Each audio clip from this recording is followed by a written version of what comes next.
अब शाहीन नसीम के बाद एक चौथे खिलाड़ी हैं जिनके ऊपर मुश्किल आ सकती है और वो है फखर जमान। उसकी रीजन उन्होंने जो ट्वीट की बाबर आजम के हक में, वो रीजन है अभी तक जो सेंट्रल कॉन्ट्रैक्ट डिसाइड हुआ है उसमें फखर जमान का नाम नहीं है। पाकिस्तान क्रिकेट बोर्ड के कॉरिडोर से जरूर ये बात बाहर आई है कि ये अच्छे तरीके से नहीं ली गई फखर जमान की ट्वीट। फखर जमान की ट्वीट को एक पॉजिटिव वे में नहीं लिया गया and it was noticed by the decision makers and seniors of Pakistan cricket board, और होना भी चाहिए। ये जो आज मैं फखर जमान का पढ़ रहा था स्टेटमेंट, ट्वीट जो उसने किया है, आई एम सरप्राइज कि पाकिस्तान क्रिकेट बोर्ड, सुना है बात उससे की है, लेकिन क्या पाकिस्तान क्रिकेट बोर्ड एक्शन लेगा? जब हम ये समझ रहे थे ना कि शाहीन बॉब्जी ये ड्रॉप होंगे तो थोड़ा सा माहौल बेहतर हो जाएगा। मैं आपको सही बताऊं, मुझे तो माहौल और खराब लग रहा है टीम का। तो ओपन ट्वीटें शुरू कर दिए। कल वो वैसे नोटिस लिया पीसीबी ने बड़ा सख्त फखर पे, और उसे कहा ये क्या हरकत है और हटाओ इसको ट्वीट को ना। अब फखर जमान सिलेक्शन कमेटी ये समझ रही है कि हम पर दबाव बढ़ाने के लिए ये ट्वीट की गई, और दूसरा एक सीधा फार्मूला है कि जो बाकियों पर अप्लाई होता है फखर पे हम क्यों अप्लाई ना करें। जब हमने इतने डेयरिंग डिसीजन लिए कि हमने बाबर को ड्रॉप कर दिया, शाहीन और नसीम को, तो फखर तो भी किए जा सकते हैं। अब आप खुद देख लें कि फखर जमान कॉन्ट्रैक्चुअल एम्प्लॉई है और पाकिस्तान क्रिकेट बोर्ड उनका एम्प्लॉयर है। उन्होंने एम्प्लॉय ने डिसीजन लिया, एम्प्लॉय उसको सोशल मीडिया पे पब्लिकली डिनाई कर रहा है। ये मजाक उड़ाया जा रहा है पूरी दुनिया में आपका है। और मैं उस पर आके ट्वीट करूं कि वो कैसे ये कर सकते हैं, वो फलाना ये कैसे कर सकते हैं, तो सॉरी दूसरे ही दिन मेरा टर्मिनेशन लेटर मेरे मुंह पे आ जाए। How can an employee go against their employer? एक तो ये कि Virat Kohli is someone who, इस पर अगर आप स्टेचर देखें दोनों का, तो कहाँ बाबर आजम की अचीवमेंट्स और कहाँ विराट कोहली की अचीवमेंट, दोनों में बड़ा फर्क है। लेकिन बहरहाल हमारी नेगेटिविटी इतनी है पाकिस्तान क्रिकेट के सेटअप में इस वक्त कि यार क्या करें। मेरा फखर जमान है, क्या कमाल केस हुआ है। फखर वाला तो किसी सूरत में काबिल माफी नहीं है। और अब देखिए, अगर आपने रिप्रिमांड ना किया, आपने एक्शन ना लिया, आपने अगर फखर जमान को कान ना पकड़ाए। जय हिंद दोस्तों, जैसा कि आपको पता है कि पाकिस्तानी मीडिया में जो खलबली मची हुई थी, उस दौरान जो है बाबर आजम को बाहर निकाल दिया गया है। और बाबर आजम को जब बाहर निकाला गया है अगले दौरे के लिए, तो फखर जमान ने उनके हक में एक ट्वीट किया जिसके ऊपर पीसीबी यानी पाकिस्तान क्रिकेट बोर्ड ने एक्शन लिया और उनको भी समझ लीजिए सख्त के दायरे में रखा हुआ है। और इन सभी बातों पर क्या क्या चर्चाएं हैं, चलिए सुनते। और वो है फखर जमान। उसकी रीजन उन्होंने जो ट्वीट की बाबर आजम के हक में, वो रीजन है, मगर एकदम ये चेंज कैसे आया? और अब भी बाबर आजम को और शाहीन को निकालने पर शान मसूद, गिलेस्पी और अजम महमूद ने रेजिस्ट किया, मगर बावजूद उनकी रेजिस्टेंस के, गिलेस्पी की रेजिस्टेंस के, तब भी उनको निकाल दिया गया। मैं इसमें ये नहीं कह रहा कि बाबर और शाहीन नसीम को निकाल देना, रेस्ट देना ठीक है, बट मेरी नजर में उनको पहले ही रेस्ट दे देना चाहिए था। अब फखर जमान के मामले पर जो सिलेक्शन कमेटी है, अभी तक जो सेंट्रल कॉन्ट्रैक्ट डिसाइड हुआ है उसमें फखर जमान का नाम नहीं है। और दूसरा, जो ऑस्ट्रेलिया में टीम भेजनी है, अभी तक फखर जमान उस टीम में भी नहीं है। फखर जमान ने जो ट्वीट किया उसके ऊपर सिलेक्शन कमेटी थोड़ी नाराज जरूर हुई है। पाकिस्तान क्रिकेट बोर्ड ये समझ रहा है कि फखर जमान बेसिकली हम पर काउंटर अटैक कर रहे हैं इस ट्वीट के जरिए, कि फखर जमान को सेंट्रल कॉन्ट्रैक्ट में नहीं रखा और ये फखर जमान को बता दिया गया है कि अभी तक आप सेंट्रल कॉन्ट्रैक्ट में नहीं है। तो ये है सारा सिलसिला फखर जमान का।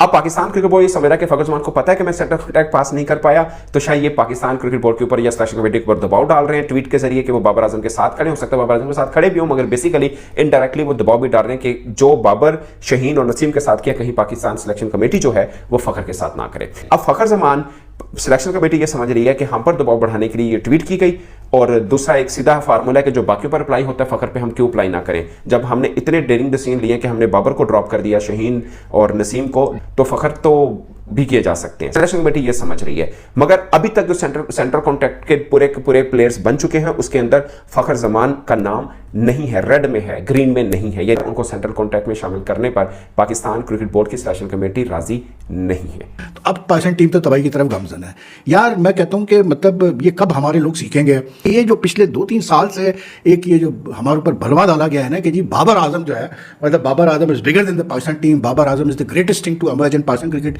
इज ऑल बुलशिट यार। ये जो आज मैं फखर जमान का पढ़ रहा था स्टेटमेंट, ट्वीट जो उसने किया है, आई एम सरप्राइज कि पाकिस्तान क्रिकेट बोर्ड, सुना है बात उससे की है, लेकिन क्या पाकिस्तान क्रिकेट बोर्ड एक्शन लेगा? जब लेकिन जिस तरह जो फाखिर ने एक बात उसमें लिखी, विराट कोहली से कंपैरिजन किया और एक बात लिखी कि जी the best batsman to come out of Pakistan. नहीं यार, क्या पता कि यार बाबर आजम कहाँ स्टैंड करता है और बाबर आजम से कितने बेहतर बैट्समैन पाकिस्तान ने प्रोड्यूस किया, हमने तो देखा है, तो हमें पता है। तो मुझे हंसी आती कभी यार, ये मतलब कान पक गए यार सुन के, और आंखें तक गई है देख के कि जी बाबर आजम जो है वो ग्रेटेस्ट बैट्समैन प्रोड्यूस किया पाकिस्तान ने। कहाँ से ग्रेटेस्ट यार? आज विराट कोहली की मिसाल दी जा रही थी कि जी विराट कोहली को बड़े चांसेस दिए गए, उसको नहीं ड्रॉप किया। वो भाई विराट कोहली को इसलिए चांसेस दिए गए क्योंकि एक तो ये थी कि इंडियन टीम जीत रही थी। सबसे बड़ी चीज ये है कि Indian team, Virat Kohli fail हो, रोहित शर्मा हो, कुछ भी हो, फेल हो, Indian team find ways to win. एक 50 नहीं उससे लास्ट 18 इनिंग्स में हो सके हैं, और आप कह रहे हो कि नहीं जी इसको और चांस देने चाहिए, मतलब इसके बगैर पाकिस्तान टीम चल नहीं सकती। क्यों भाई?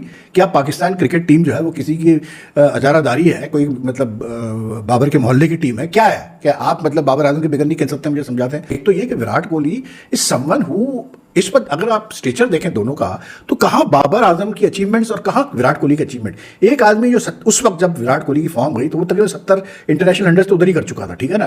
तो एक बंदा जिसने 70 इंटरनेशनल 100 प्लस 70 प्लस इंटरनेशनल 100 किए हुए हो, उसको आप कैसे बढ़ा सकते हो यार? दोनों में बड़ा फर्क है। लेकिन बहरहाल हमारी नेगेटिविटी इतनी है पाकिस्तान क्रिकेट के सेटअप में इस वक्त कि यार क्या करें। मेरा फखर जमान है ना, क्या कमाल केस हुआ है। फखर जमान को कहाँ पता कि जी विराट के क्या स्टैट है, वो स्टैट है, फला स्टैट है, लेकिन ये कौन सा तरीका स्कीम। अब आप खुद देख लें कि फखर जमान कॉन्ट्रैक्चुअल एम्प्लॉय है और पाकिस्तान क्रिकेट बोर्ड उनका एम्प्लॉयर है। हाँ। उन्होंने एम्प्लॉय ने डिसीजन लिया, एम्प्लॉय उसको सोशल मीडिया पे पब्लिकली डिनाई कर रहा है। ये मजाक उड़ाया जा रहा है पूरी दुनिया में आता है यार। यानी मुझे समझ नहीं आता दुनिया में कौन सी क्रिकेट देखी जाती है। ठीक है, विराट अगर आउट ऑफ फॉर्म था तो विराट उसपे भी 50 तो विराट की फिर भी आ रही थी, नहीं और अगर विराट आउट ऑफ फॉर्म था तो what it has to do with someone like Babar Azam who is a Pakistani player. मुझे आप ये बताना कि विराट अगर आउट ऑफ फॉर्म था, आज अब विराट के बैरियर को, विराट की फिटनेस को तो कंपेयर नहीं किया आज तक आपने।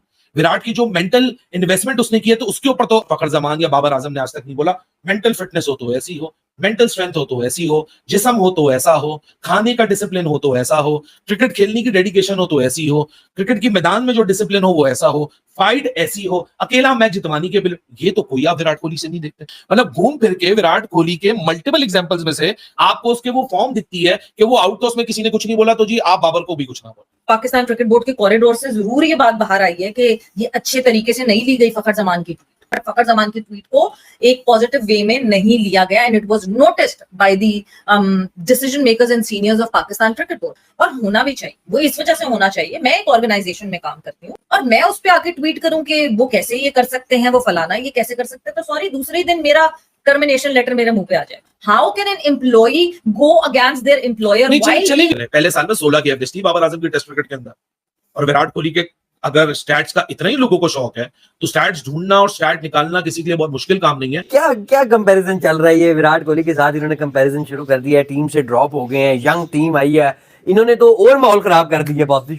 हम ये समझ रहे थे ना कि ये शाहीन बॉब्जी ये ड्रॉप होंगे तो थोड़ा सा माहौल बेहतर हो जाएगा। मैं आपको सही बताऊं, मुझे तो माहौल और खराब लग रहा है टीम का। तो ओपन ट्वीटें शुरू कर दी हैं। कल वो वैसे नोटिस लिया पीसीबी ने बड़ा सख्त फखर पे, और उसे कहा ये क्या हरकत है और हटाओ इसको ट्वीट को ना।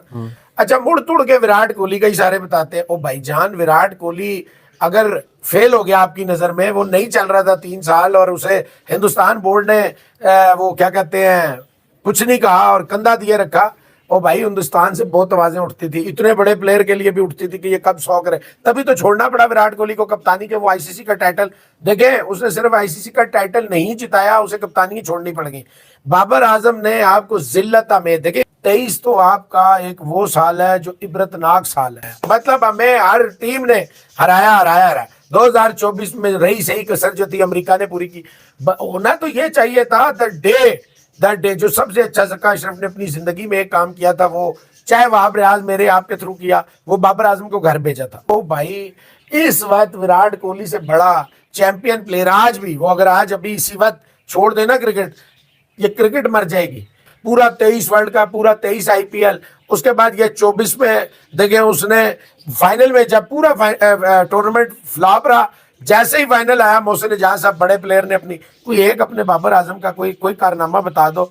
बाबर आजम ने किया गया, आप ये बता देना 3-4 साल में बाबर आजम की कौन से ऐसे मैच विनिंग नॉक, कौन से ऐसे मैच सेविंग, कौन से ऐसे फेस सेविंग, कौन से ऐसा कारनामा है बाबर आजम का जिस पे आप उसकी साइड ले। फखर वाला तो किसी सूरत में काबिल माफी नहीं है। और अब देखिए, अगर आपने रिप्रिमेंड ना किया, आपने एक्शन ना लिया, आपने अगर फखर जमान को कान ना पकड़ाए, मैं फखर से भी एक्सपेक्ट नहीं कर रहा था। जो बात मुझसे आप सच पूछे, फखर से इसलिए एक्सपेक्ट कर रहा था मौसम की फखर की मुसलसल नाकामियों के बावजूद बाबर ने उसे बहुत ज्यादा उसमें भी फिर देखिए सिलेक्शन कमेटी का भी बहुत बड़ा हाथ था ना, बाबर की औकात ही नहीं थी।